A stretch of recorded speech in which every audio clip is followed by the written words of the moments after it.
با گفته مورخان اینجا نزد قلعه قدیمی در خوجند تا حدود 100 سال پیش چهارشنبه بازار برگزار میشد. روز اول بهار تقویمی را در خوجند با افتتاح نمایش و فروش یادگاری های قدیمه و محصولات هنرهای مردمی استقبال گرفتند. ما اقدام گرفتیم که هر هفته روز چهارشنبه انمین فروش محصولات های هنرمندان شهر خوجند و گرد و اطراف شهر خوجند را به راه مانیم و با مقصد احیای انمون بازار چهارشنبه که پیشتر در همین موضع عمل میکرد. با گفته مسئولان این چاره‌بینی برخی آثار ارزشمند تاریخی در دست مردم و در کلکسی‌های خصوصی نگهداری می شود و این نمایشگاه آزاد امکان می دهد آنها اشیای ارزشمند خود را در معرض تماشا گذارند. قانون‌های تاجیکستان از قلمرو کشور بیرون بردن آثار ارزشمند قدیمتر از 50 سال اخیر را اجازه نمی دهد. همچنین بیرون بردن یادگاری های ارزشمندی که در طول 5-10 سال اخیر ساخته شده و به فهرست یادگاری های حفظ شونده وزارت فرهنگ شامل گردیدند ممنوع است. پیشتر قدیمه بعضیش 300 سال شدگی، بعضیش 200 سال، 250 سال شدگی. از چی؟ از میس؟ میس، لاتون. یا میس، یا لاتون. خریدارا هستند میپرسند خریدم میگن. خریدار ارزشش چقدر است؟ ارزشش ارزان. از چند تا چند مثلا؟ 100 سال، 150 سال.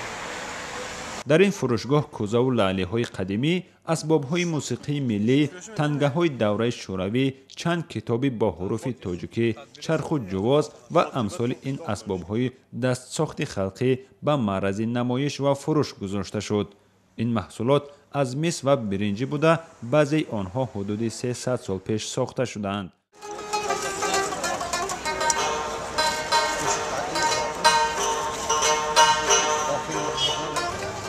فرض کنیم که من رباب اگر یعنی میگن از 400 سومون تا 1000 سومون اسباب میسازن.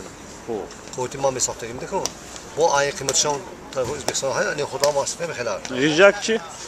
غیجک از 400 سومون تا 1000 سومون چند ساخته میشه. ولی چون این وقتی بسیار میبره.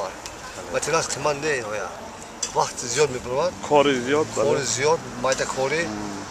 برای همین سال ناخواسته میخلال کنه. عبدالغفار میگوید خریداران مالش محصلین بخش هنر و مکتب‌های موسیقی و فرهنگند. ارزش این سبدهای بافته ما همین 5 سومونی سرکرده تا 100 سومونی ارزش دارد. شهادت واحدова از ناحیه غفورov هنر از خیمچه درختان سبد بافی را از مادر و هنرمندان وینگر ضمن سفر کاریش به این کشور یاد گرفته است. بهار موسم آغاز جمع‌آوری سبزیجات و میوه است و خانم واحدова امیدوار است محصولات دستانش خریدار می‌یابند. اساساً مهمان‌ها خریدار میکنن خاطر از شهر خوجند از تاجیکستان برای خود خوجندی‌ها تماشا میکنن تمام و بعضیشون برای مهمانی میبرن. قبلا یادگاری‌های تاریخی و اشیا و نمونه‌های قدیمی هنرهای دستی برای عموم تنها در آثارخانه‌های دولتی دسترس بود. این اولین نمایشگاه و بازار آزاد فروش آثار قدیمه و محصولات هنرهای مردمی در خوجند است.